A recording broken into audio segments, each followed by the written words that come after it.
Bom, então vamos para a terceira aula da disciplina de controle e tratamento fitossanitário, que nós vimos, né, na primeira aula, nós classificamos, né, o que são pragas, né? Pragas, muitas vezes, tem o hábito de chamar pragas somente os insetos, né? Mas nós vimos que pragas são todos os seres bióticos, seres vivos, que causam prejuízo à lavoura, que causa dano econômico à lavoura, seja ele uma planta daninha, seja um inseto, seja uma praga, seja uma doença, seja um vírus, enfim, tudo que causa dano econômico à cultura é definido como praga. E sempre está relacionado à superpopulação. Nunca uma praga, um ser vivo é capaz de causar dano econômico, um ou poucos.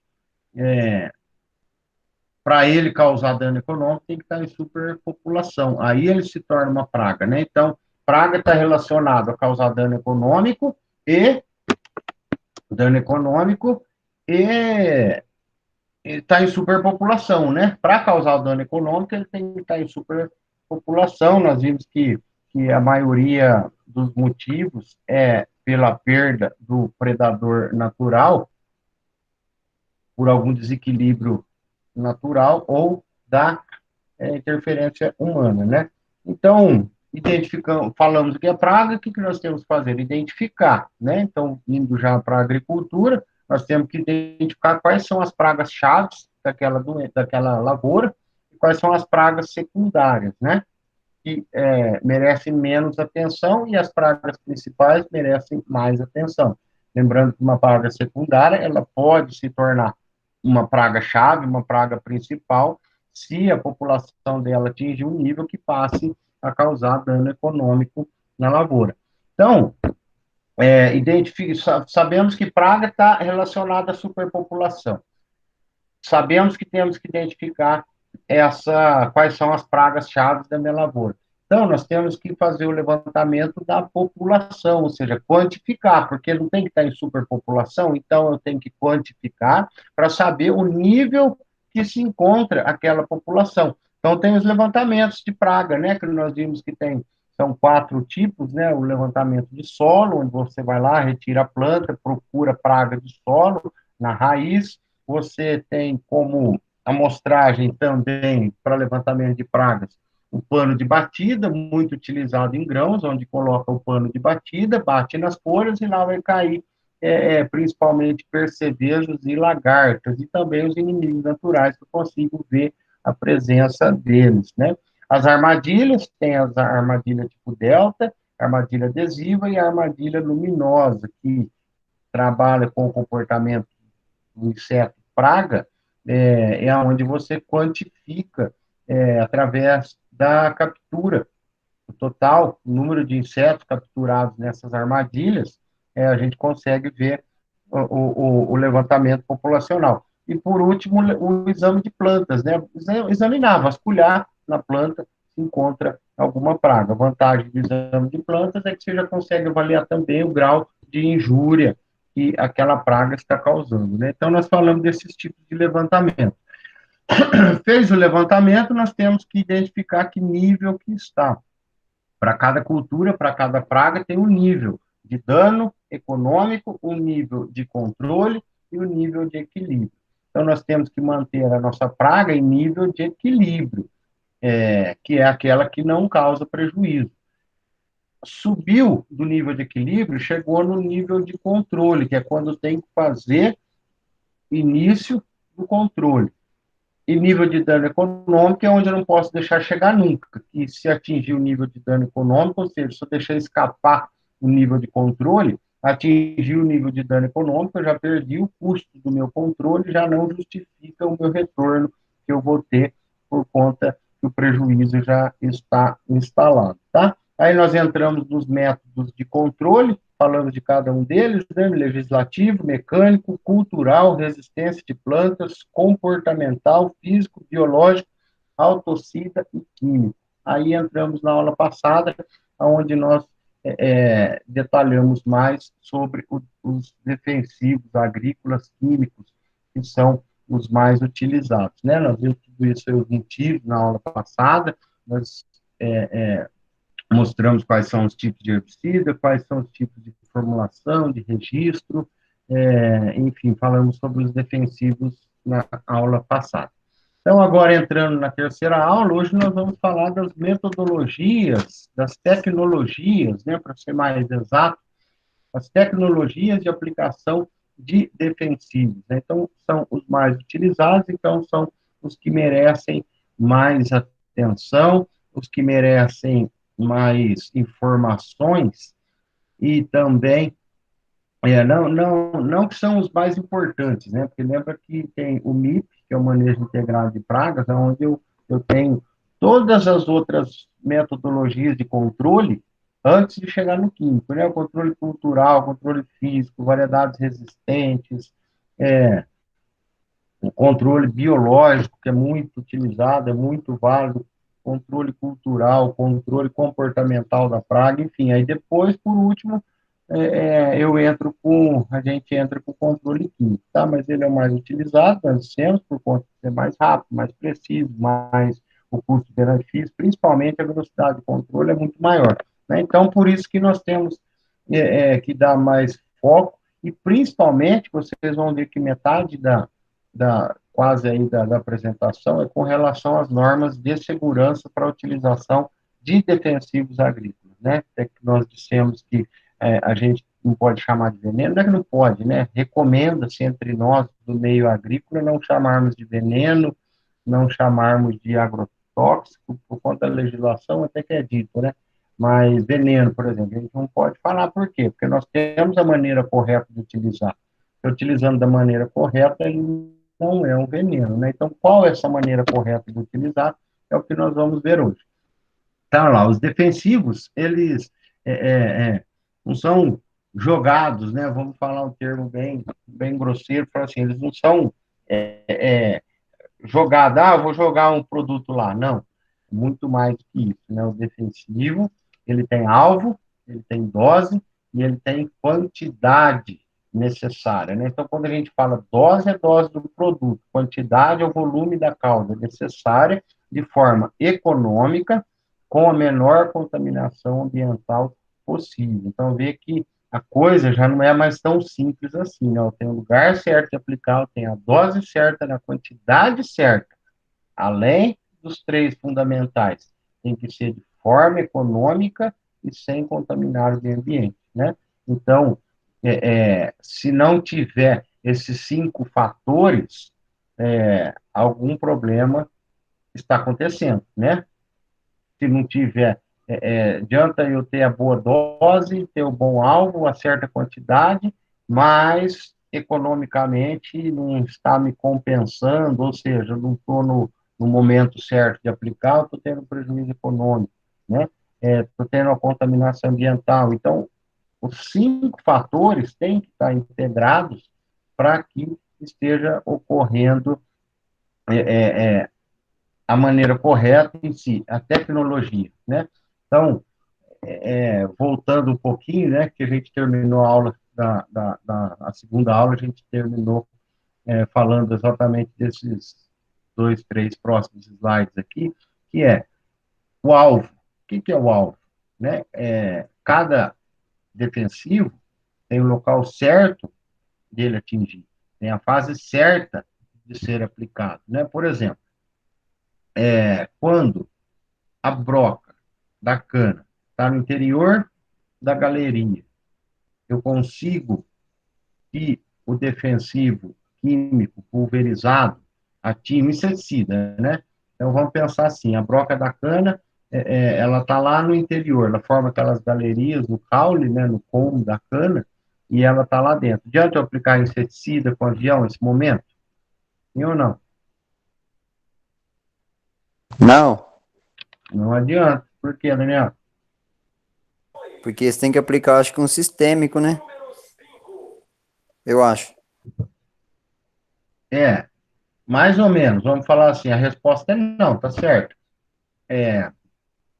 Porque a broca está escondida. quando ela está lá dentro da galeria da cana, se eu pulverizar com um avião, um trator, geralmente com avião, né, porque a planta já está grande, a broca está lá dentro da cana, então já não é hora, eu já não consigo, porque eu vou pulverizar, o produto defensivo não vai entrar no furo da broca e entrar na galeria, né?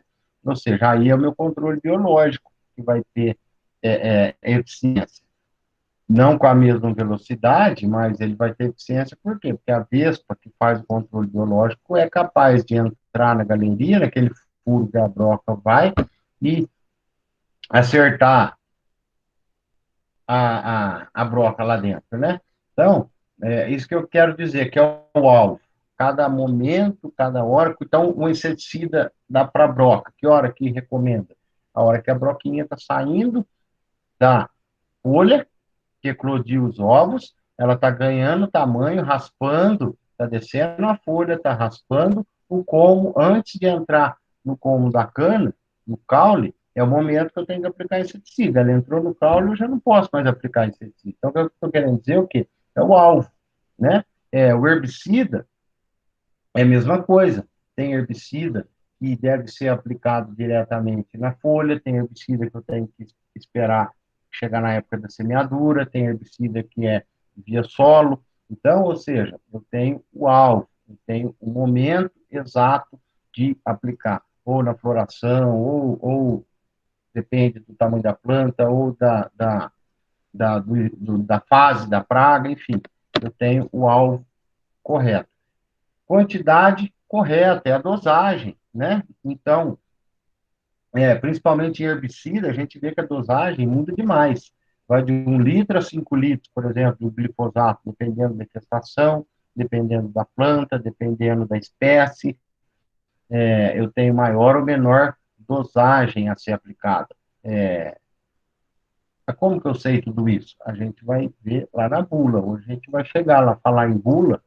Então, lá na bula está escrito isso: para controle de tal praga, eu tenho que utilizar tal produto, tal dosagem do produto, tá? Então, eu tenho o local correto, a dosagem correta, com o menor custo e o menor impacto ambiental, tá? Então, não é que eu tenho que querer para fazer uma imagem de que eu estou fazendo sem impacto ambiental, não, porque isso aí é autuação, é multa, tem controle, tem legislação que te obriga a não causar impacto ambiental, né? Então, tem todo esse, essa obrigação, né? Que nem a gente vê na foto aqui. Já pensou, você vai ali, aplica o inseticida na sua propriedade e logo ao lado tem um apicultor. Olha a responsabilidade que você tem, né? Um apicultor que cria abelhas para produzir o mel e, de repente, você aplica um inseticida na sua cana e simplesmente você extermina a produção do seu vizinho, um apicultor. Então, tudo isso a gente tem que ter conhecimento, tem que ter os cuidados antes de realizar qualquer tipo de aplicação, né? Então, vamos lá. Que a gente chama de tecnologia de aplicação de defensivo é exatamente isso. São os conhecimentos, né, da correta colocação do produto no alvo, na quantidade necessária, de forma econômica e sem contaminação de outras áreas, né, tanto os vizinhos como o meio ambiente. Pulverizadores. Então, aqui são algumas definições para quem não é familiarizado, identificar as nomenclaturas, né? Então, quando a gente fala de aplicação, a gente está falando de um segmento, de um setor dentro da empresa, tem o pessoal da aplicação do produto. E aí, dentro desse setor, aí entra essas nomenclaturas. O pulverizador é a máquina ou o instrumento que faz a aplicação do produto. O que ele faz? Ele controla a dose. Então, o pulverizador é quem porta, quem leva, quem carrega o produto e quem faz o controle, então, da dosagem. Então, quem faz o controle da dosagem é o pulverizador, tá? Aí tem os outros, as ferramentas que fazem o controle da dose, que nós vamos ver, que são os bicos, pulverizadores, a pressão da bomba, da barra, é, a velocidade da rotação do motor, enfim, aí tem todas as questões que vão te dar o controle da dosagem. Quem faz esse controle são os pulverizadores, tá? Pulverização. Então, nós falamos que o pulverizador, a pulverização é o processo de transformar líquido em gotas. Então, esse é o processo de pulverização. Então, o pulverizador faz a pulverização, que é transformar líquido em gota. Quando a gente fala aplicação, já é a deposição dessas gotas no alvo. Lembrando que aqui a gente já fez a dosagem correta em cima do pulverizador, né? Então, o pulverizador faz a pulverização. E a pulverização tem o momento da aplicação, que é a deposição das gotas de pulverização no alvo, seja planta, seja inseto, seja roedor, seja o que for, tá? Então, aqui a gente já começa a falar um pouquinho da parte de segurança, que é fundamental. Não tem como a gente falar de defensivo, de tecnologia de aplicação, sem ir passando pela segurança, né? Então, vocês vão ver que hora intercala a tecnologia com a segurança. Formas de exposição. O que é a forma de exposição? É aquela que o trabalhador está correndo o risco, onde ele tem que tomar os cuidados para que não tenha nenhum tipo de contaminação, nenhum tipo de intoxicação, que é o cuidado que o operador tem que ter. Então, quais são os tipos de exposição que o aplicador tem? Exposição direta é aquela pessoa, aquele funcionário que manipula diretamente o defensivo. Tá? Então, esse cara aqui, olha, está manipulando diretamente o defensivo. Aqui ele está fazendo o preparo da causa, ou seja, o defensivo, o produto químico está na mão dele. Assim como esse aqui. Veja que ele está tendo uma exposição direta, ou seja, ele está segurando o pulverizador costal, ele está levando nas costas e ele está pulverizando e o risco de inalação é muito maior de contato com a pele e de respiração. Por isso, a obrigatoriedade do uso correto do EPI. Exposição indireta é aquela que o aplicador não manipula diretamente o defensivo, ou seja, não põe a mão no defensivo. É aquele que, por exemplo, entra na área logo após a aplicação. Ele está em exposição ao defensivo, mas de maneira indireta. Ele não está manuseando diretamente o produto. Posição sem contato é aquela que a pessoa não teve nenhum tipo de contato, nem antes nem após, ou seja, não esteve no processo de aplicação do defensivo agrícola. Ou seja, ele não entrou na lavoura, ele não aplicou na lavoura, ele não fez nada, mas exposição de que tipo? De um alimento contaminado, ou então fazer uso de alguma água contaminada, né? Como a gente vê nessa foto aqui, jogou um defensivo, muito grosseiramente fazer uma coisa dessa, mas está aqui um defensivo jogado em cima de um manancial.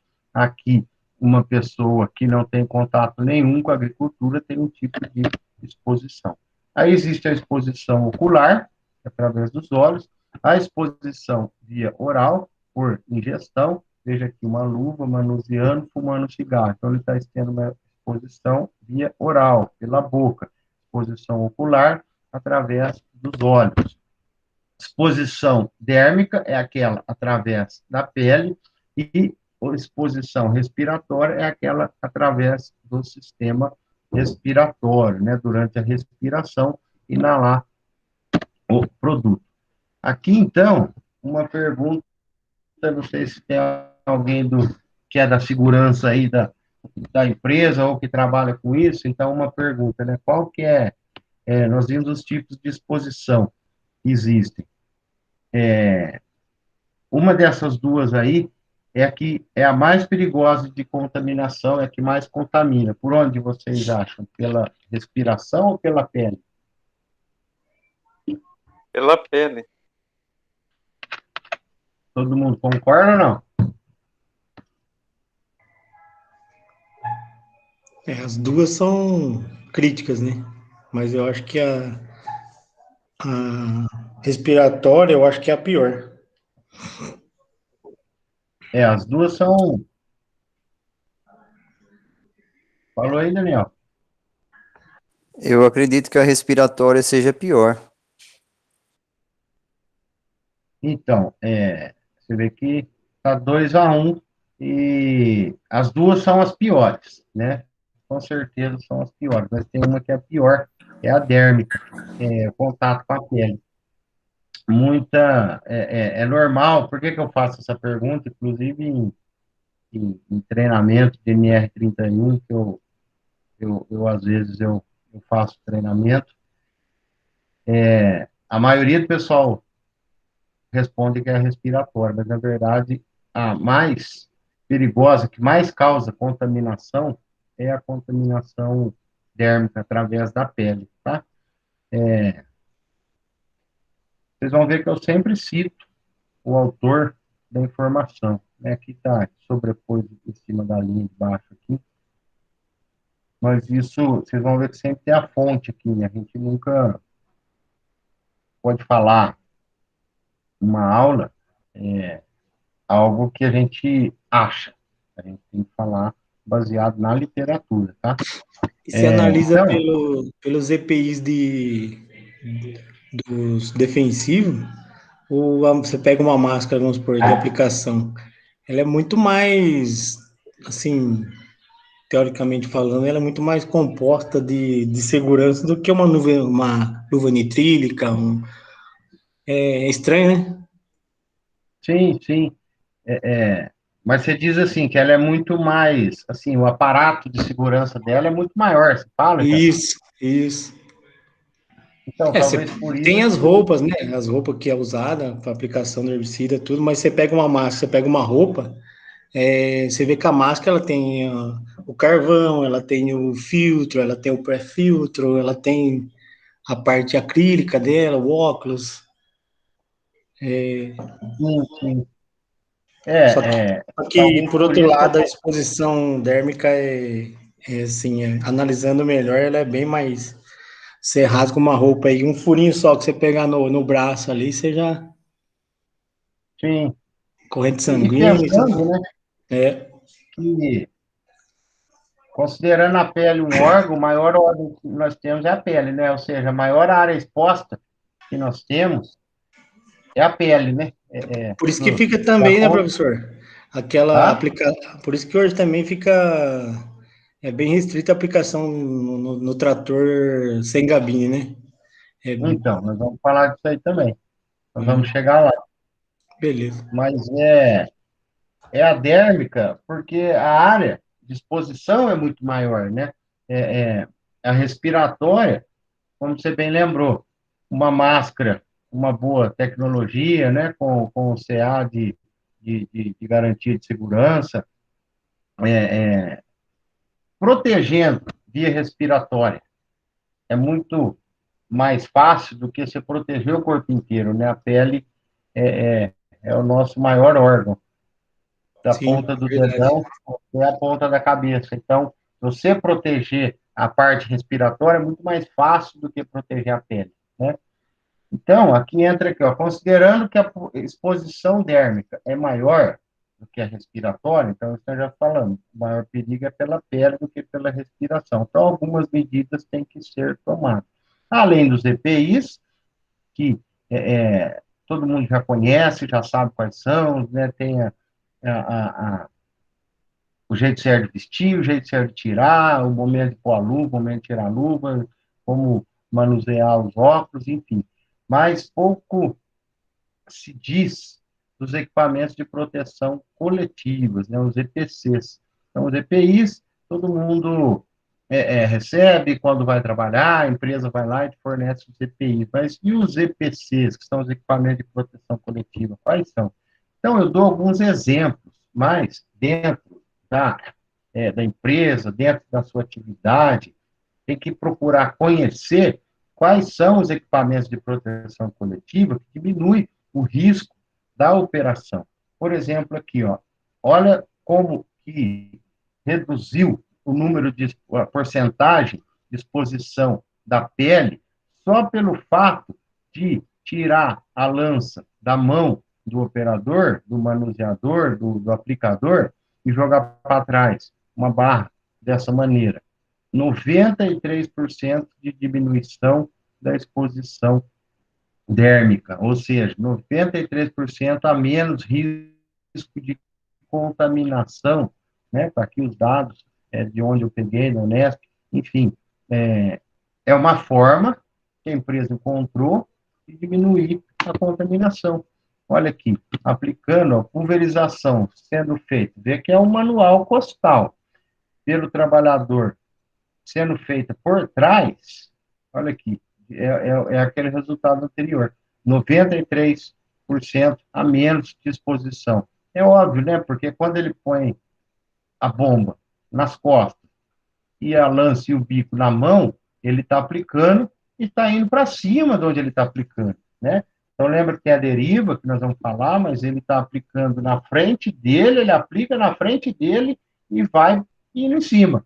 Ou seja, o risco, a exposição é muito maior. Então, procurar sempre avaliar se há oportunidade de melhorar um equipamento de forma coletiva, né? Equipamento de proteção coletiva, que além do EPI, veja que ele está com EPI, equipamento de proteção individual, mas aqui a empresa adotou um equipamento de proteção coletiva, ou seja, ele não está mais respirando o que ele está aplicando. E isso existe. Então, eu estou dando algum exemplo, né? Aí dentro da empresa, a gente consegue interpretar alguns. Vou dar mais exemplos aqui, mas veja aqui, ó.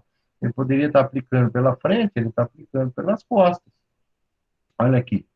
Então, são carrinhos que existem de fábrica, né? Não é adaptação, nada, já são de fábrica, dessa maneira, onde se aplica atrás.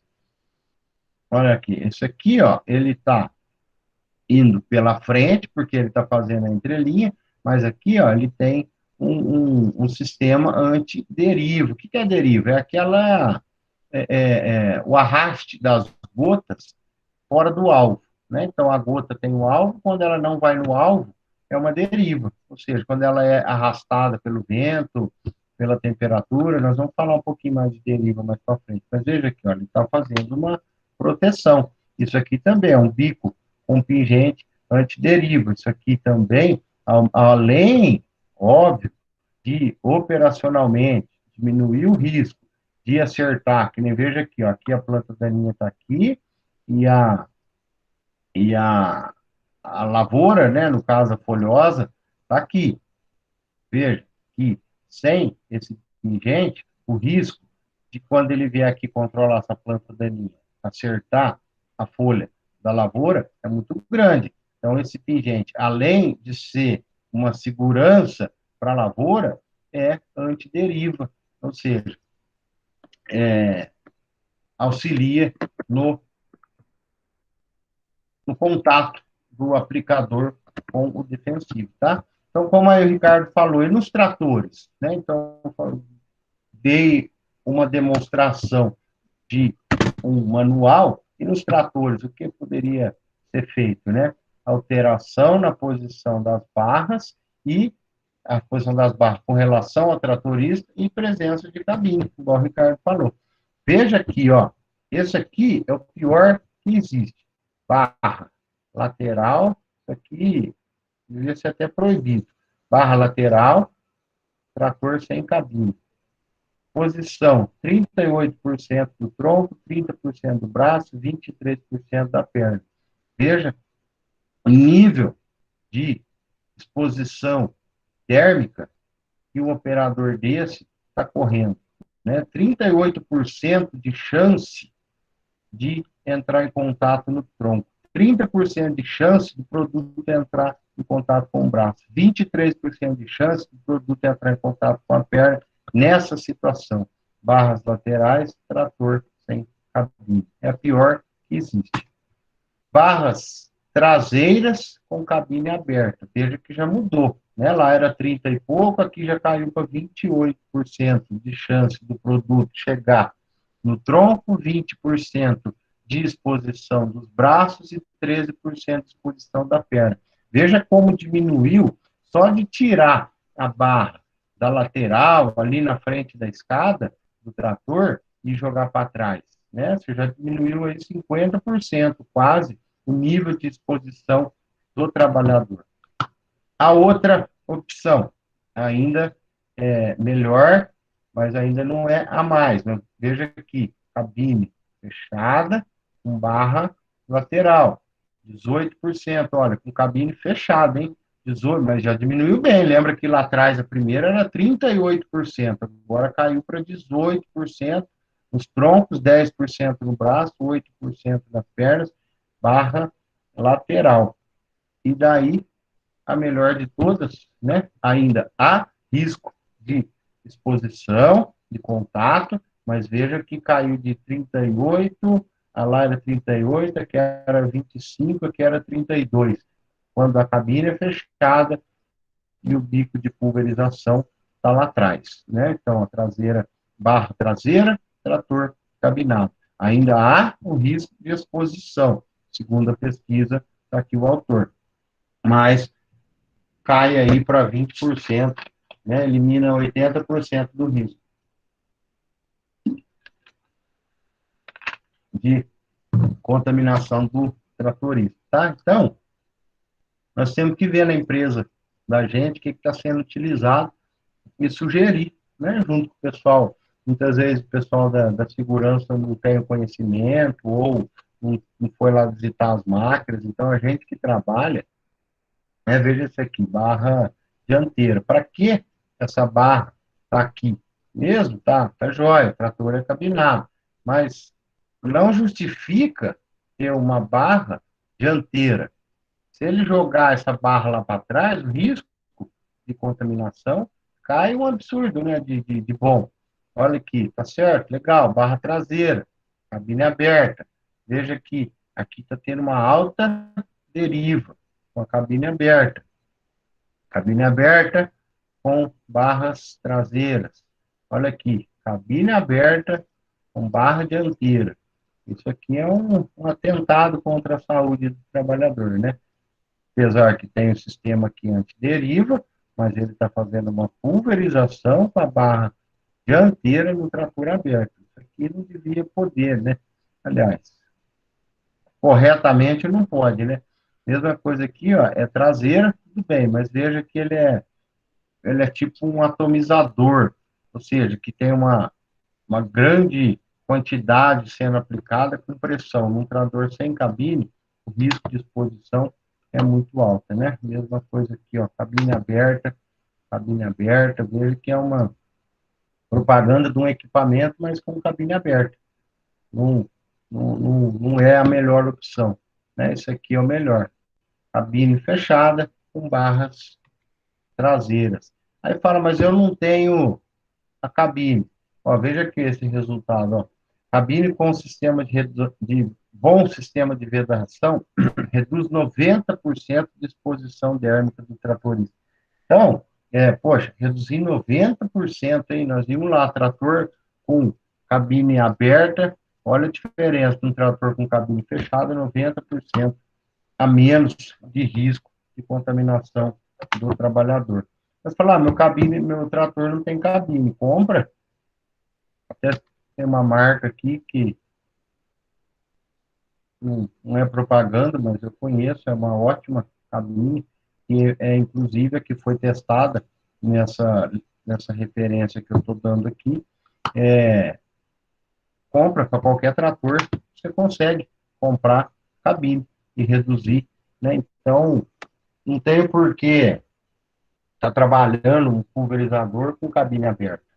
Aí a empresa tem que estar lá, tem que essa apresentação vai ficar aí para vocês. Se tiver alguém que esteja passando por isso ou na empresa ainda opte por trabalhar com cabines abertas na pulverização, então aí alguns números importantes com a citação da fonte e que é fácil de convencer a fechar as cabines, tá? E ainda temos esse tipo que a gente chama de catação química, que entra mais um agravante que não existe no operador do trator, que é a exposição dos pés, 16%. Mas veja que a exposição dessa pessoa é muito alta, principalmente aqui, ó, coxa, perna e pé, na parte da frente, coxa e perna na parte de trás, 18% e 25% nos braços. Ou seja, o nível de exposição desse trabalhador é muito alto, tá? Então, o risco, a gente sempre leva em conta o produto e o nível de exposição. Por quê? Se eu tenho uma alta exposição, que nós vimos quais os tipos de exposição para trás, ou de cabine, ou do tipo de aplicação. E um produto altamente tóxico, o risco que você tem é muito alto. Agora, se eu tenho um produto muito tóxico, mas a minha exposição é baixa, por exemplo, um trator cabinado com a barra traseira, meu nível de exposição é baixo, então meu risco passou a ser baixo, mesmo o produto sendo tóxico. Produto com baixa toxicidade, mas o nível de exposição alto, o risco é alto. E óbvio que produto com baixa toxicidade, com baixa exposição, o risco é baixo, tá? Então, isso aqui é da Associação Nacional dos Defensivos, né?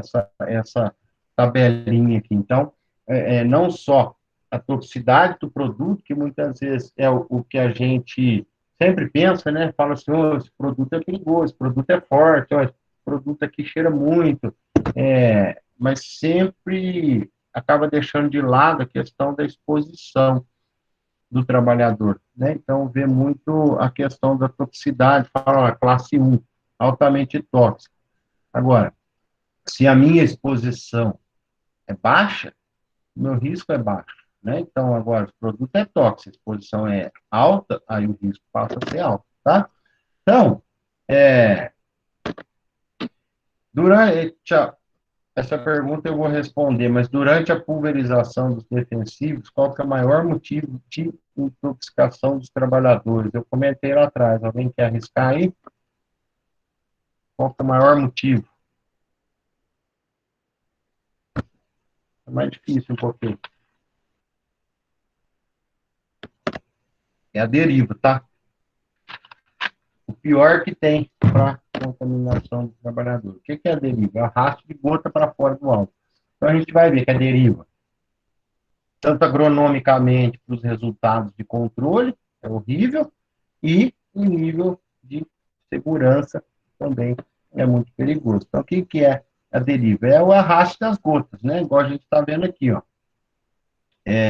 Ó o risco de exposição, se o produto for altamente tóxico, com alto risco de exposição, essa pessoa aqui está correndo alto risco, né? Tá certo que a foto é antiga, mas só para exemplificar. Então, aqui está ocorrendo a deriva. Veja, essa fumaça, né? Essa impressão dessa fumaça aqui, da pulverização das gotas sendo espalhadas,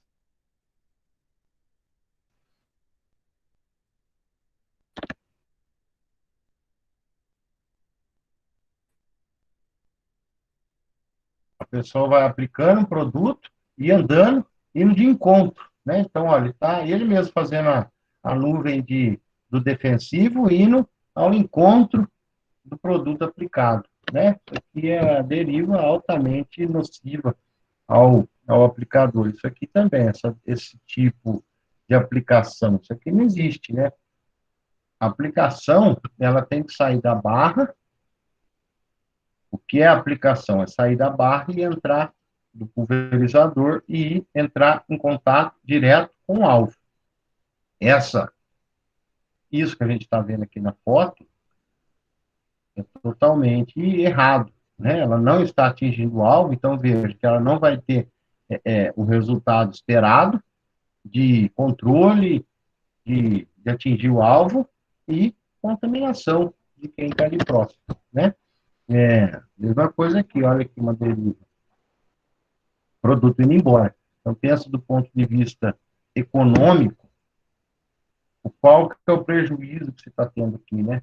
O produto não está atingindo o alvo, não está fazendo o controle da praga e simplesmente está sendo levado embora. É dinheiro sendo levado embora, né? Lembra que na aula passada eu mostrei um slide lá que para algumas culturas a pulverização, a aplicação do defensivo chega a ser 40% do custo de produção, por exemplo, batata, morango, tomate, 40% do custo é na pulverização.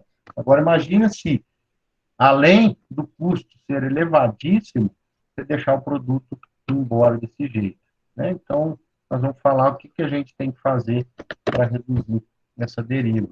Olha aqui, isso aqui não existe, parece que está aplicando calcário, né? O que é? Olha aqui, deriva. No avião, ou seja, ou é a velocidade do avião, ou é a baixa pressão, ou é a altura incorreta, tem que ver qual que é o motivo. Isso aqui não se pode se formar atrás. O produto tem que sair da barra e entrar direto na planta, não pode fazer esse vórtice aqui na aplicação aérea.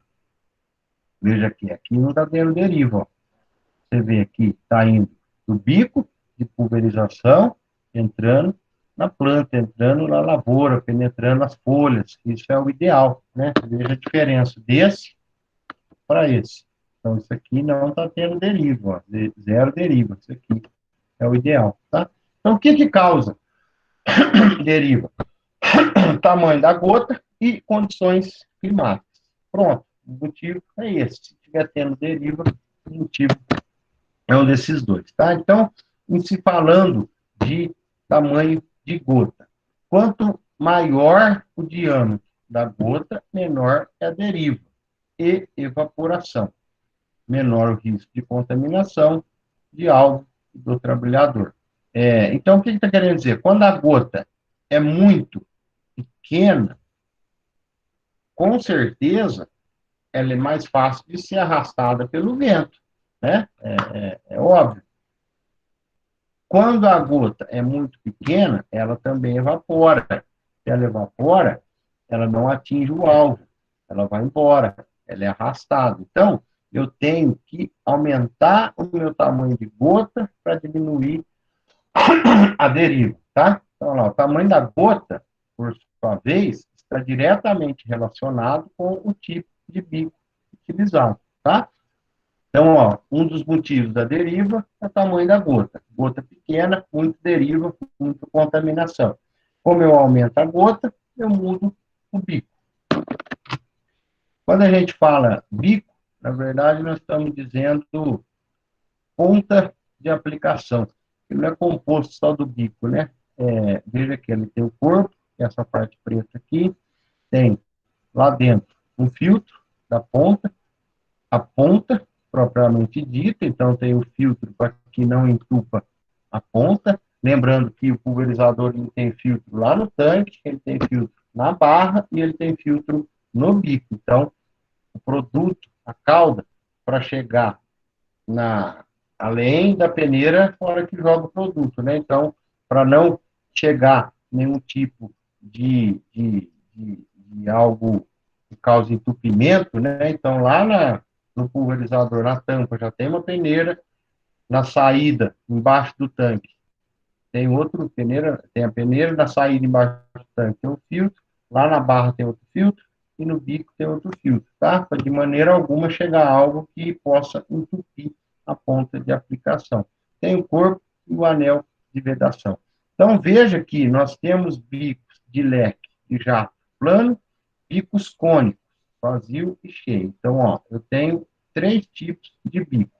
Bico leque, ou plano, bico de cone, vazio, bico de cone cheio.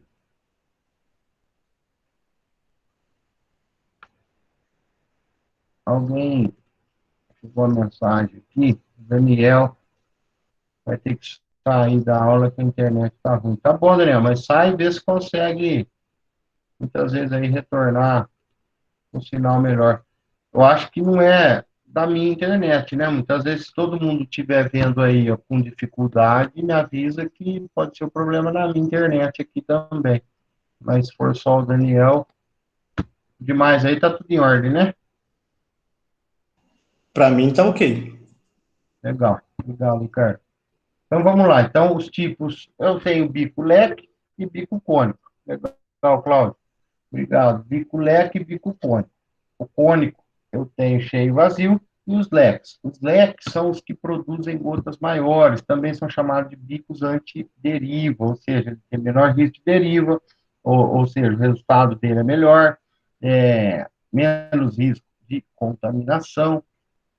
Então, tem que dar preferência para os bicos de jatos planos ou leques. O pessoal muitas vezes diz que, na verdade, quando surgiu o jato leque plano, foi para fazer aplicação em solo, não para fazer em plano. Mas hoje, né, por conta da própria característica dele, formar um leque, ele inicialmente ele foi lançado como, divulgado como bico para aplicação em solo e não em planta. Mas, atualmente, com a melhoria nas tecnologias, a gente hoje tem bicos leques para ser aplicado em plantas. Aí entra a questão que nós vamos falar mais para frente também. Depende do tipo de produto, se ele é de contato ou se ele é de sistêmico, nós vamos falar um pouquinho mais para frente. Né? Agora, se for um produto de contato, o jato leque, ele é perfeitamente utilizado. Ele produz gotas maiores e menor risco de contaminação. E vamos lembrar, e maior benefício na aplicação com relação ao controle. E só para antecipar o que eu vou mostrar alguns slides para frente, que não tem nada a ver, né, se alguém tiver essa dúvida, de fazer gota maior com aumento da dosagem, com aumento da cauda aplicada, tá? Não tem nada a ver uma coisa com outra. Eu faço gota maior com a mesma dosagem. E os jatos cônicos produzem gotas menores. Então, em termos de deriva, pior jato, pior bico que existe é o que faz jato cônico. O que é o jato cônico? Veja a diferença. Aquele leque era um risco, né? Esse aqui é o jato cônico. Vazio e cônico cheio. Por quê? Esse aqui ele está aplicando somente aqui nessa onde a gente está vendo aqui, o meio está vazio. O jato cônico cheio, ele aplica também, está aplicando, é melhor ver a imagem do que eu explicar, né? Cone vazio e cone cheio, tá? Os jatos cônicos produzem gotas menores, né? Então, tem tabelinha que a gente vê aqui, ó, gota muito fina, o escorrimento é baixo. Por quê? Ele penetra mais fácil porque a gota é fina. Penetração ótima, ótimo escorrimento, porém, evaporação e deriva, o risco é alto se a gota é muito fina. E é o contrário da gota grossa, né? A gota grossa, baixo risco de deriva, baixo risco de evaporação, baixa penetração, aqui na verdade tem que estar em vermelho, né? Porque a penetração tem que ser ótima, tem que ser boa, baixa é vermelho. Porém, baixa, ruim, penetração da gota grossa e escorrimento moderado. Então, veja aqui o papel sensível, né, que chama papel sensível, para ver a aplicação. Coloca o papel em cima da, da planta, passa para a pulverização e vê como que está o nível de gotas por centímetro quadrado. Então, veja que gota muito grossa, não dá deriva, não evapora, mas é de pior penetração na planta, tá? Então, veja aqui, ó, vias de regra se recomenda dessa maneira. Herbicida, cobertura de 20 a 30 gotas por centímetro quadrado, bico de pulverização, gotas média e grossa, a gente falando de herbicida. A gente falando de inseticida, de 50 a 70 gotas por centímetro quadrado, gota de média a fina. e fungicida 70 a 100 gotas por centímetro quadrado, gotas finas. Então, veja que aqui eu estou falando de um herbicida, eu posso trabalhar com gotas mais grossas, portanto, eu posso utilizar um bico de jato leque, porque um herbicida tolera eu trabalhar com gotas grossas, né? Se eu trabalhar no fungicida, aí já é mais difícil eu trabalhar com gota grossa. Então, aí vem aquela questão, né, que a gente vê na prática, nas propriedades, que o bico, a empresa não troca por nada. Troca só quando entope, ou quando não está conseguindo fazer a dosagem. Mas nunca troca o bico se está aplicando herbicida, inseticida, tanto faz, só regula a vazão. Mas, ó, para que eu vou aplicar uma gota fina com herbicida se a recomendação é média e grossa? Para que eu vou correr risco de deriva, correr risco de contaminação de áreas vizinhas, correr risco de evaporação e eu perder o produto, se o herbicida pede gota grossa, né? Quando é fungicida, aí tudo bem, entra o jato cônico, que dá maior deriva, mas o fungicida, há essa necessidade. Então, a gente vê muito disso, a empresa coloca um bico lá e larga o bico e nunca troca. Não é bem assim, né? Então, aqui, ó, de acordo com o produto que você vai aplicar, você tem a recomendação do bico. Isso aí está na bula, isso aí está nas recomendações do produto, tá? Então, aqui, gotas muito finas e gotas muito grossas. Esse aqui é o papel sensível que marca aonde caiu a gota, tá? Então, é assim que utiliza esse papel, né? Coloca aonde vai passar o pulverizador, né? Com o atomizador, tem que colocar lá no alto da árvore. Se for uma aplicação, uma entrelinha, você coloca o papel na entrelinha, aí ele vai marcar, aí você vem e confere o tipo de gota que está sendo aplicado, tá? Então, olha lá. Fatores que influenciam na escolha da ponta. É claro, o produto, né, como se é um herbicida, se é um inseticida, se é um fungicida, temperatura, umidade, vento. Ou seja, esses três aqui, ó, são os causadores de deriva. Se eu tenho alta temperatura, baixa umidade e alto vento, eu não posso trabalhar com bico fino, de gota pequena, de gota muito pequena. Ou seja, tenho regras para utilizar cada tipo de bico, tá? Em maneiras gerais, que diz que produtos de contato, maior quantidade de gotas por centímetro quadrado. Produto sistêmico, menor quantidade de gotas. Ou seja, se o produto é de contato, gotas menores. Eu preciso de mais gotas por centímetro quadrado. Se o produto é sistêmico, é aquele que eu posso gotas maiores. O de contato é aquele que, onde ele cair, ele não vai se translocar pela planta. Ele vai cair na folha e vai fazer efeito, a sua ação, ali na folha, matando a planta, matando a folha. O produto sistêmico é aquele que entra na folha e percorre toda a planta. Então, esse que entra na folha, eu posso utilizar gotas maiores, produtos de contato, gotas menores.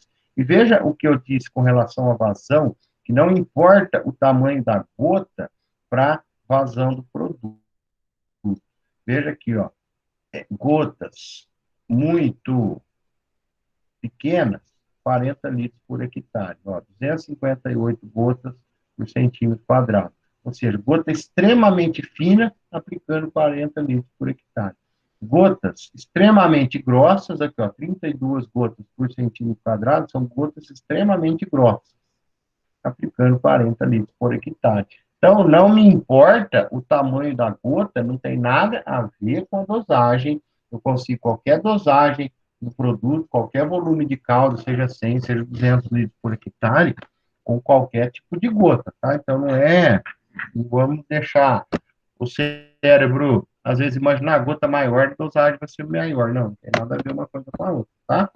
Então, tá aí, o tamanho das gotas, muito pequenas, os riscos de deriva são maiores, tá? Então, como que eu sei qual que é a gota, o bico que eu estou utilizando?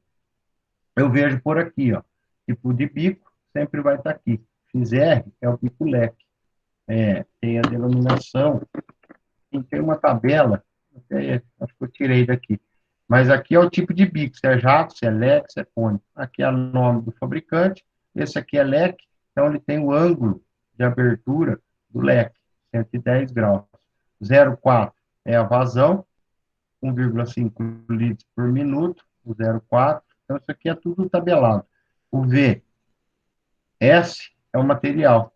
Temos bico de cerâmica, folha acetal, de aço, de nylon, de latão, tá? Então, no bico, quando vocês olham aqui, ó, já está toda a informação da vazão, do ângulo, do leque ou do jato cônico, o tipo de jato e o fabricante.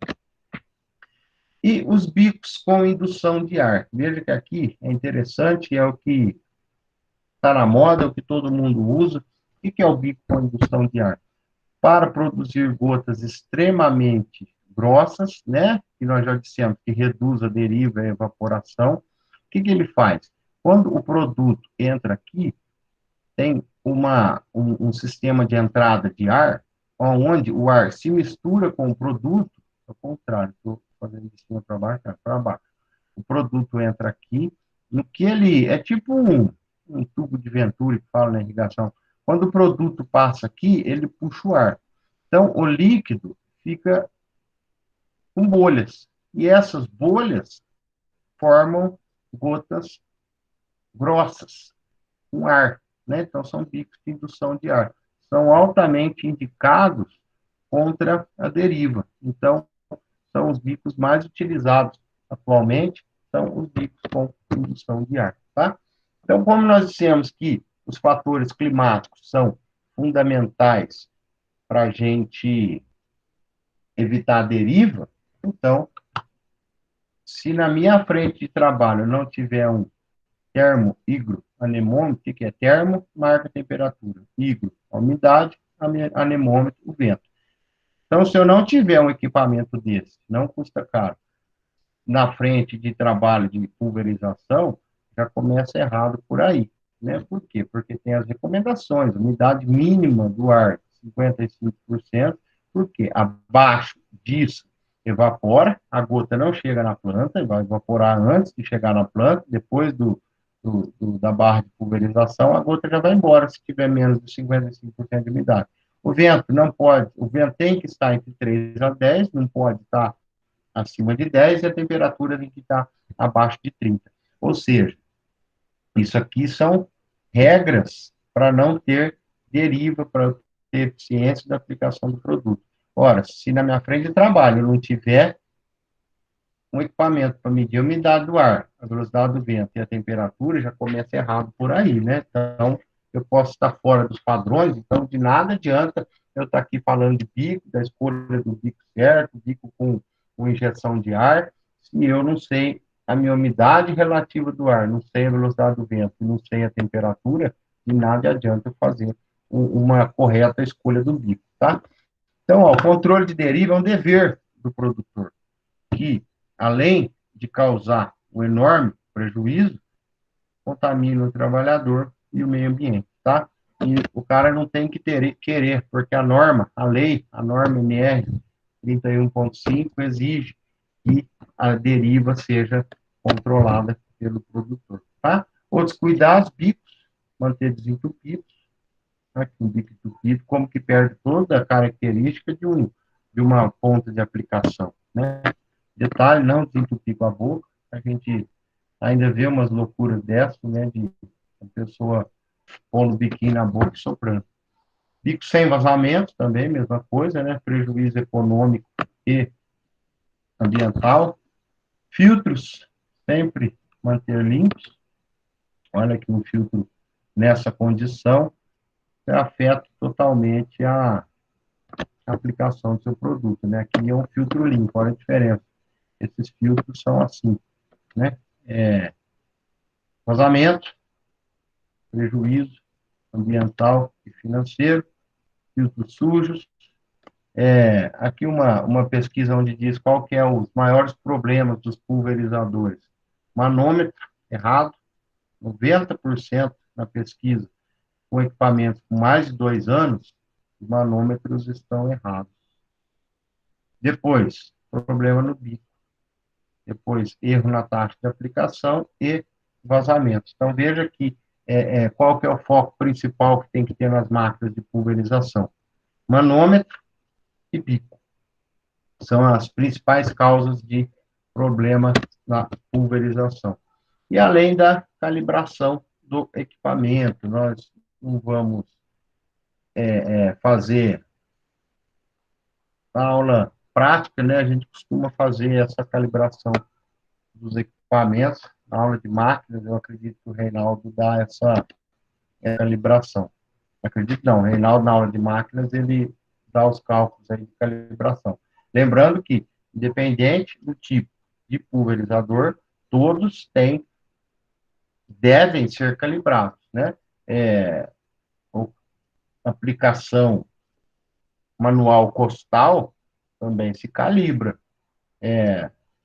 Poder marcar a área, encher o tanque, andar em 10 metros quadrados, na velocidade de trabalho, e repor o quanto ele gastou, você consegue extrapolar quanto que está aplicando por hectare, atomizador, enfim, todo tipo de pulverização existe regulagem, aérea, manual, costal, mecanizada, não importa, todas têm e devem ser feitas as calibrações, tá? Nós estamos falando de tecnologia de aplicação, então, voltando, né, não adianta eu escolher bico, ter os equipamentos para fazer a aferição dos dados do clima, e eu não fizer a calibração dos meus equipamentos, né? Então, isso tem os medidores calibrar com água, tem as jarras dosadoras, as provetas e as mesas de calibração.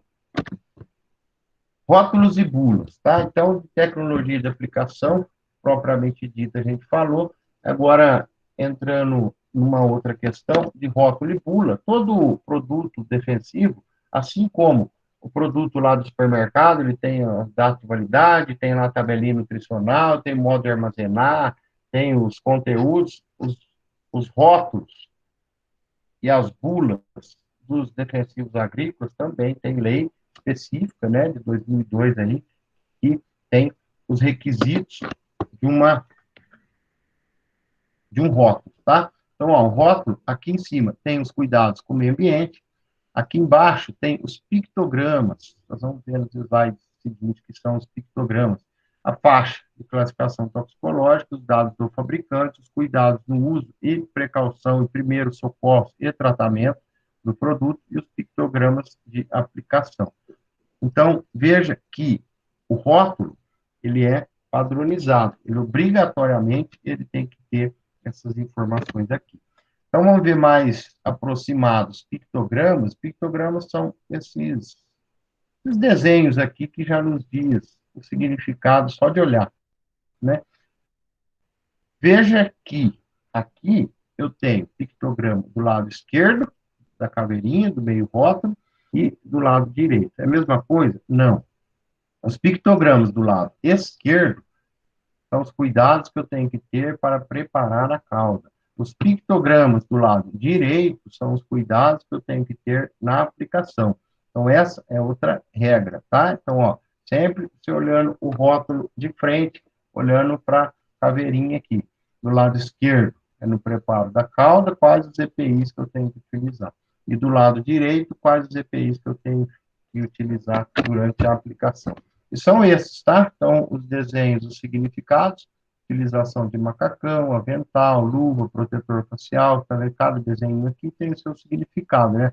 Utilizar botas, máscara, o tipo de máscara, né, de tecido ou um filtro, os óculos, tocar árabe, lave as mãos, tá lá, pictogramas de armazenagem são os amarelinhos, os de informação são os verdinhos, os vermelhinhos são de advertências, ó, peixes, aves, cuidado, não aplicar próximo a peixes, próximo a animais, os pictogramas de atividade, ou seja, de aplicação ou preparo de caldo, manuseio, né? Então, olha lá, manuseio de formulação líquida, manuseio de formulação sólida.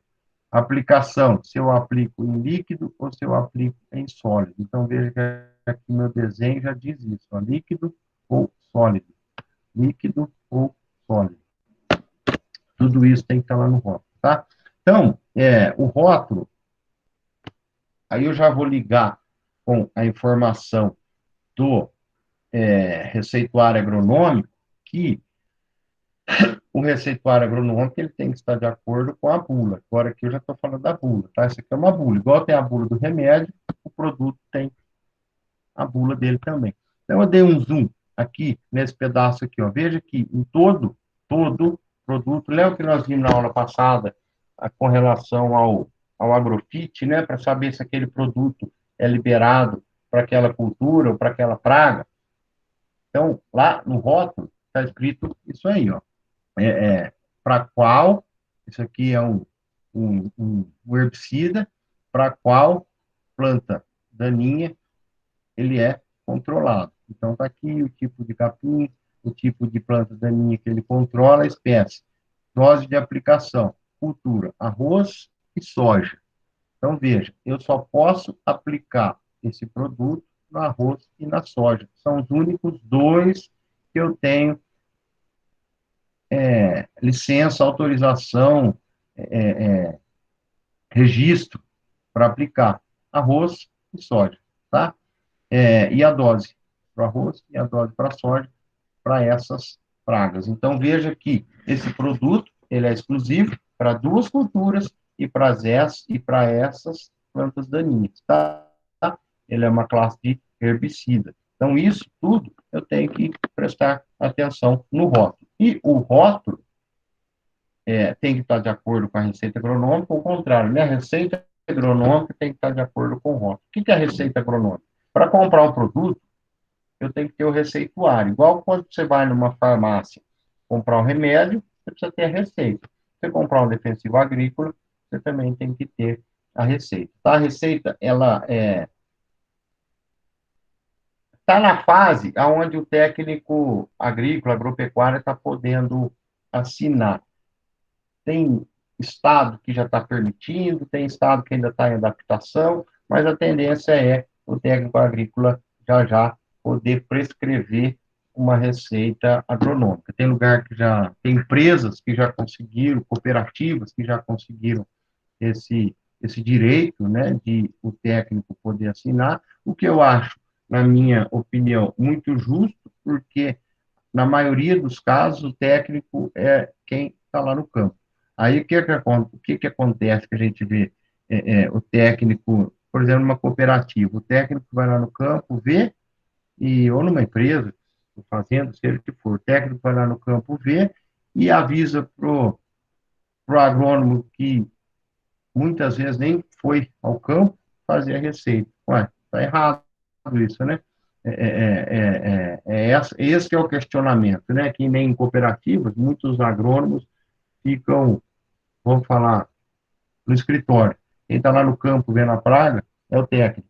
E aí o técnico vai lá, identifica a praga, é o técnico que vai aplicar o produto, é o técnico que vai acompanhar a aplicação, e aí ele tem que ir lá pedir a receita para o agrônomo, ou seja, não está certo, né? Então, por isso que estão muitas empresas aí conseguindo, por isso que a legislação já está em fase de mudança e para o técnico poder assinar também, não ser mais engenheiro agrônomo, tá? Então, mas hoje, como que a norma diz, né, que compete engenheiro agrônomo e engenheiro florestal. O técnico agrícola está está legalmente habilitado para assumir a responsabilidade técnica da aplicação. Ou seja, se o técnico, que diz a norma hoje, se o técnico é habilitado a responder tecnicamente na aplicação, por que que no receituário precisa ser agrônomo, né? Então, é isso que a lei está sendo alterada nesse sentido, né? O técnico prescrever e acompanhar a aplicação. Por quê? Porque o profissional que vai dar receita, ele tem que visitar a propriedade, né, para conhecer como que uma pessoa, mesma coisa que ligar no médico e falar que você está com uma dor na barriga, ele vai falar, eu preciso te examinar. Para dar o receituário agronômico, é uma receita do mesmo jeito, né? Quem está dando receita tem que ir lá ver na área qual que é a necessidade, qual que é a praga, se eu vou fazer uma aplicação pós de prevenção, ou uma já com dano infestado, enfim, casos agrícolas, sindicatos, Emater, eles têm técnicos. Aí vamos falar assim, e na revenda? A gente sabe, o correto, o cara da revenda, ele pode dar um receituário, desde que ele seja contratado para isso, e ele vá visitar a área, e ele seja o responsável pela aplicação, né? Então, a gente sabe que, como tudo, é possível de ter algum tipo de contravenção aí, burlar o sistema. Mas é importante a gente saber que o receituário agronômico é obrigatório, está na frente de trabalho, no local da aplicação. Por exemplo, uma pergunta para vocês, para ir da fábrica para a revenda, ou vamos falar assim, para ir da revenda para a usina, ou da fábrica à usina, ou da fábrica para a revenda para a usina, precisa ter a receita, sim ou não?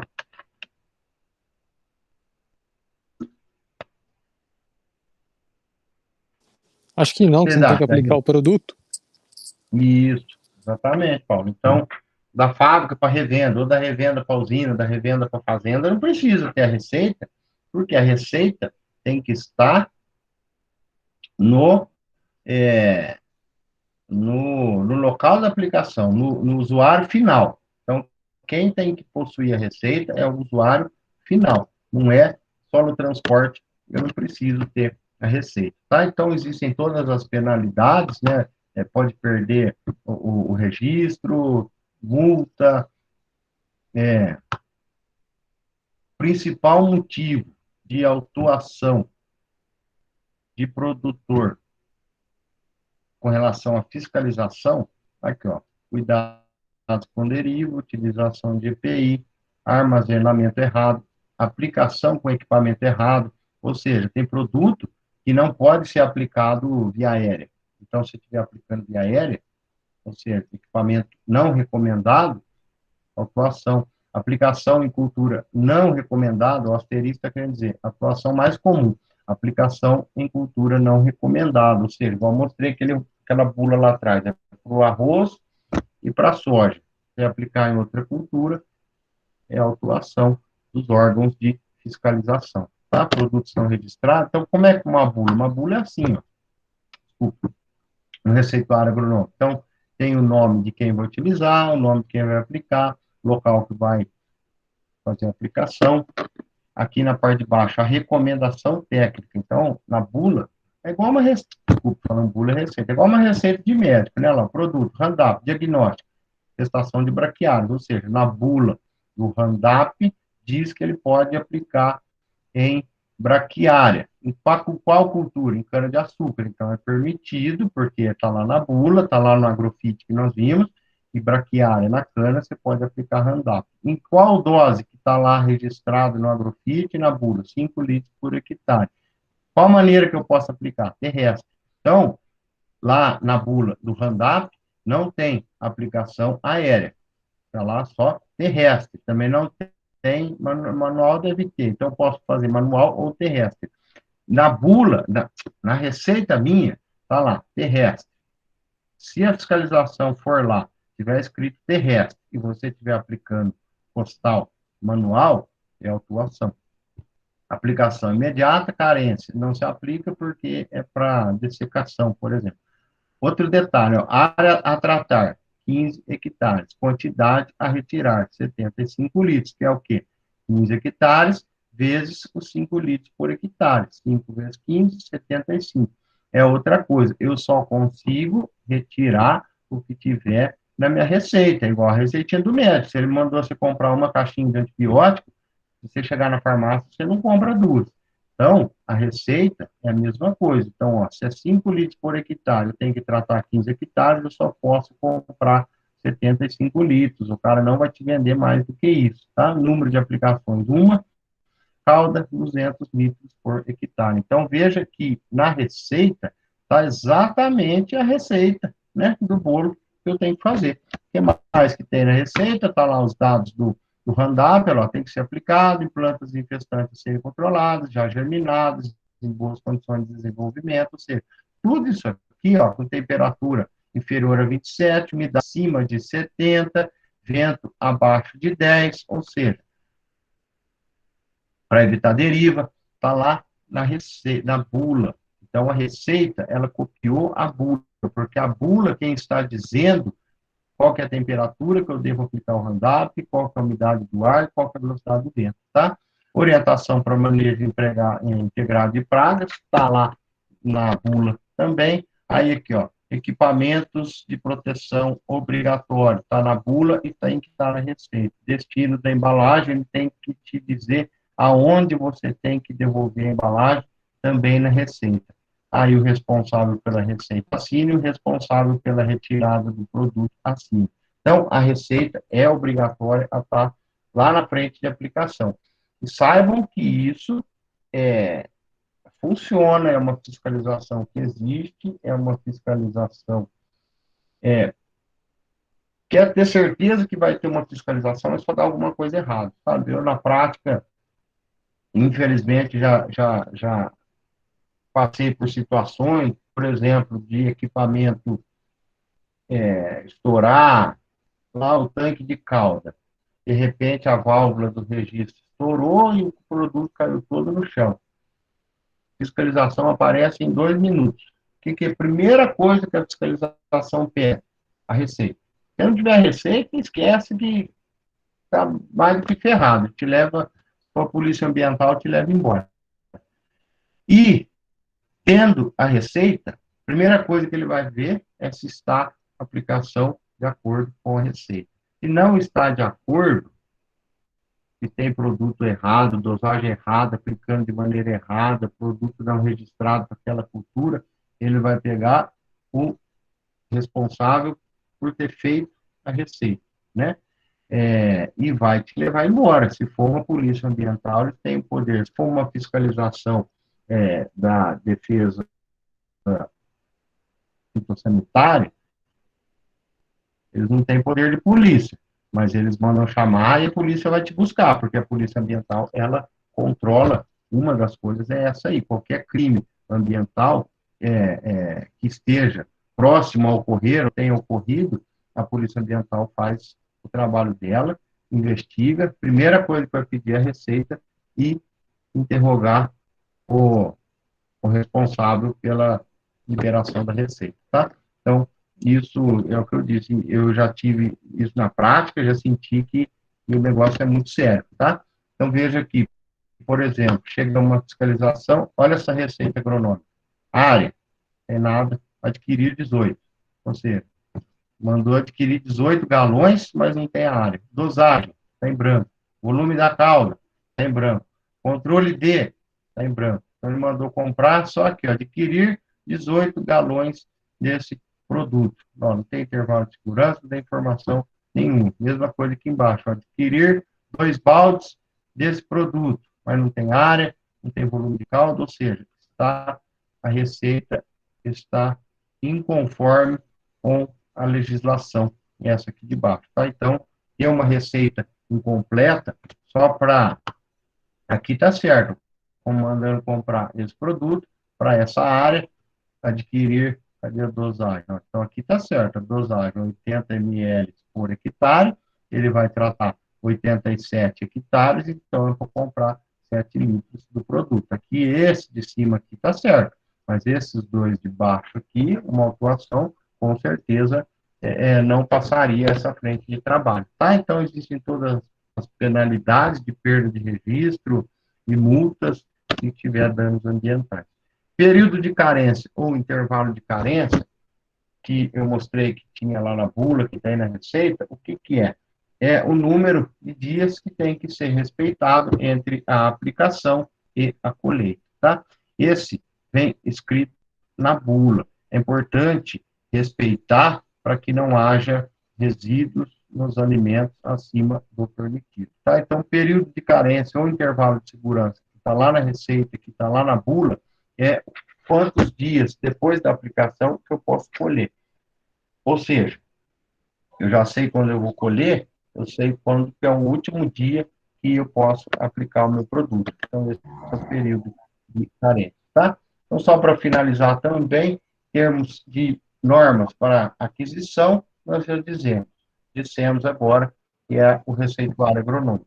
Transporte e armazenamento também tem toda a regra para transporte de defensivos, né? As placas de sinalização de segurança, veículo em bom estado, olha isso aqui. Isso aqui é o que está tudo de errado, né? Uma caminhonete sem as placas de aviso do que está a sinalização de segurança, sem nenhum tipo de proteção, totalmente inadequado, tá?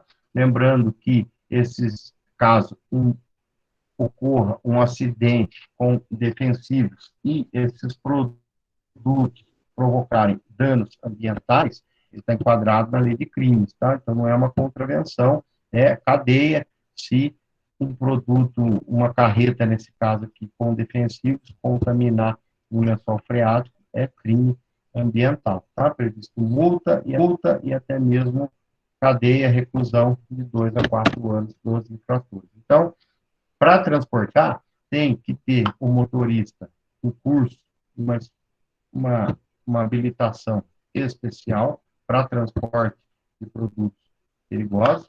O veículo tem que estar com os rótulos dos produtos e os painéis, as placas de sinalização na carreta, porque o rótulo, na verdade, é o rótulo de risco. Se tiver algum acidente, o, o socorro ambiental tem que saber o tipo de produto que é para quê. Se cair numa nascente, ele tem que saber se precisa interditar aquela nascente por conta disso, e também para saber qual que é o produto para fazer um tratamento daquele que houve o acidente, tá? Então, os kits de emergência tem que ter dentro do, do veículo de transporte, né, os equipamentos de proteção individual, os EPIs, os cones, placas de sinalização, lanterna, pá, e ferramenta e o treinamento de NR31.8 para transportar. Então, veja que não é tão simples, eu não posso pôr os minhas caixas, meus galões de defensivo agrícola atrás da caminhonete e sair transportando, que está ilegal, tá? Então, eu tenho que ter habilitação especial, eu estar com os painéis, ou seja, aquelas placas de segurança na parte externa do veículo, o rótulo dos produtos, os kits de EPI e os kits de sinalização e proteção da área, tá? Exemplo de transporte errado, esse aqui, ele está adequado, porque ele fez um compartimento separado, veja que ele não está transportando junto com animais ou pessoas, aqui, ou seja, o que é aqui, essa carreta, ela, veja que a pessoa, eu pus essa foto aqui, ó, veja que a pessoa foi bem criativa, né? É o mesmo tanque de água que combate incêndio, leva água para aplicação do herbicida e fez um compartimento adequado, ou seja, separado da água, separado das pessoas com segurança, ou seja, ele se adequou ao transporte, tá? Mesma coisa que armazenamento, tem as regras de armazenamento, tem que estar sob estrados, separado por tipo de produto, ou seja, se é herbicida, inseticida, fungicida, tem que estar afastado da parede, uso do EPI para entrada na área, respeitar empilhamento máximo, estar longe de moradia e pessoas autorizadas que podem entrar e ter as placas, ou seja, meu armazém de produto também não pode ser em qualquer lugar, em qualquer galpão, dentro de qualquer casa, né? Então, veja aqui, ó, afastada a parede, sobre estrados, com todas as sinalizações necessárias, aqui, ó, lava-olho, é obrigatório ter as placas, cuidado, proibido fumar, defensivo, veneno, proibido entrar de pessoas, enfim. Olha aqui, a norma pede ventilação, pede essa calçada de 1 metro. Então, eu não vou entrar em detalhes das normas, mas saibam que o barracão de armazenamento de defensivo tem todas as normas, tá? Então, antes de qualquer coisa, procurar a legislação vigente em termos, aqui, ó, as saídas de ar, para circulação de ar, essas calçadas, uma caixa coletora, Mesma coisa aqui, é um exemplo de um armazém correto, lá em cima dos estrados, afastado da parede. Veja aqui o outro barracão com toda a sinalização, lava-olho, então tem as placas obrigatórias, tá? Para fazer o armazenamento. E preparo de calda, muito cuidado, que é o momento que está manuseando. Veja aqui, ó, isso aqui está completamente errado, né? Sem EPI, sem produtos, sem proteção alguma, é o que não se deve fazer. Isso aqui já é a maneira correta, né? O trabalhador todo equipado, fazendo a mistura num equipamento apropriado para preparo de caldo. Limpeza, lavagem das embalagens vazias, sempre lembrando da tríplice lavagem, que é, você esgota todo o produto, coloca um quarto de água, agita bem, faz isso 3 vezes, fura o rótulo. Esse um quarto de água que você põe 3 vezes, você despeja dentro do pulverizador, né? Não vai lavar e jogar no chão. Lavar 3 vezes, né? Pôs um quarto de água, fechou, agitou, jogou dentro do reservatório. Repete isso por 3 vezes, fura a embalagem e leva para o centro autorizado de recebimento. Tá? Tem a lavagem sob pressão, que algumas empresas disponibilizam, né? Você faz, como aqui no desenho já mostra, veja que aqui já tem uma ligação que vai direto para o tanque. Então, você faz a limpeza sob pressão, aqui tem alta pressão, liga aqui a saída de ar com pressão, joga água, aqui já tem o escorrimento que volta direto para o tanque, e após isso, reutilizar essas embalagens não devem ser reutilizadas e cada vez mais está tendo controle de devolução dessas embalagens. Lá na nota tem aonde você precisa devolver. Já tem, não é lenda, mas já tem embalagens com chip. E ela é rastreada pela Imped, ela é rastreada e sabe se você deu o destino correto daquela embalagem vazia. O Brasil é o maior país que é o que tem maior controle de devolução de embalagens vazias. Até 90% das embalagens têm a destinação correta, que é o ponto de reciclagem, o ponto de coleta de embalagens vazias, tá? Não é qualquer, de nada adianta. Você fala assim, mas eu sei um cara que trabalha lá com sucata, ele compra, ele pega as embalagens. Não interessa por quê? Porque ele não dá baixa na embalagem vazia. Quando você leva num posto autorizado, ele tem o sistema interligado com as revendas, que você devolve aquele produto, ele dá baixa. Então, você fica liberado a comprar novos produtos, porque você deu o destino correto para a sua embalagem vazia. Tá? É um pequeno vídeo, mas eu vou passar ele na próxima aula. Vem para a gente não esticar demais hoje. Certo, pessoal? Então, tá dando 1h30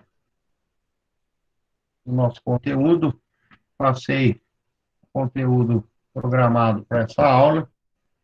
E vou encerrar a gravação. A gente fica aí disponível para alguma dúvida. Faltou só uma coisa aí. Pode falar, Ricardo. O local onde o pessoal toma banho depois da aplicação. O local onde o pessoal toma banho depois da aplicação. Onde é esse local? Aqui a gente chama de lavanderia e vestiário. Exatamente, bem lembrado, Ricardo. Vale a pena eu acrescentar esses slides aqui. Professor, tirar uma dúvida. Vamos supor que eu rende uma terra, plante algum tipo de cultura, e eu tenho como terceirizar essa parte de pulverização, essas autorizações, tudo ou não? Sim. A responsabilidade recai sobre o terceiro. É lógico que você é o corresponsável, mas o terceiro tem que seguir todas essas normas, né? Aí todos têm que seguir, no sentido que eu quero dizer assim, se você está armazenando produto, tem a regra de armazenar, se você está transportando, tem a regra do transporte. Se você terceirizou tudo, o transporte do produto, né? Você contratou o terceiro, que já vai vir com a aplicação e os equipamentos, aí é responsabilidade toda dele. Toda naquele sentido, né? A gente nunca se isenta totalmente, caso aconteça alguma anormalidade, né? É lógico que o réu principal, o primeiro, é o terceiro que foi contratado, mas é possível sim, inclusive muitas empresas, usinas, já abriram mão de fazer a aplicação do produto há algum tempo, né? Que empresas, usinas terceirizaram e faz totalmente com o terceiro vem com os equipamentos, já vem com o produto, a empresa só tem um funcionário dela, da empresa, que vai fiscalizar se fez o controle, né? Se a planta daninha, por exemplo, está controlada, né? Não justifica a empresa por alguém para acompanhar a aplicação, ele realmente está aplicando, né? Por quê? Porque a empresa ela quer o controle, né? Se a pessoa, o terceiro, não estiver aplicando, não vai ter o controle. Então, no contrato, você vai ter um nível de aceitação de controle, né? Então, o que a usina faz é isso, ela terceiriza, muitas usinas, né? Terceiriza, uma empresa vai lá e faz a aplicação, e a usina, que é a pagadora, a contratante, para ver se houve o controle de fato, né? Porque até para ela poder fazer o pagamento, já tem que estar previsto em contrato qual que é o nível de aceitação de não controle da planta daninha, no caso. Mas é possível, sim, é possível e é feito, Paulo. Terceirização da pulverização. Sim. A raiz, em algumas unidades, é feita a terceirização, parte dela, né? Quem faz aqui na região para a gente é a Consulte Agro. Tiago, eu interrompi a gravação. Então beleza. Obrigado aí, hein?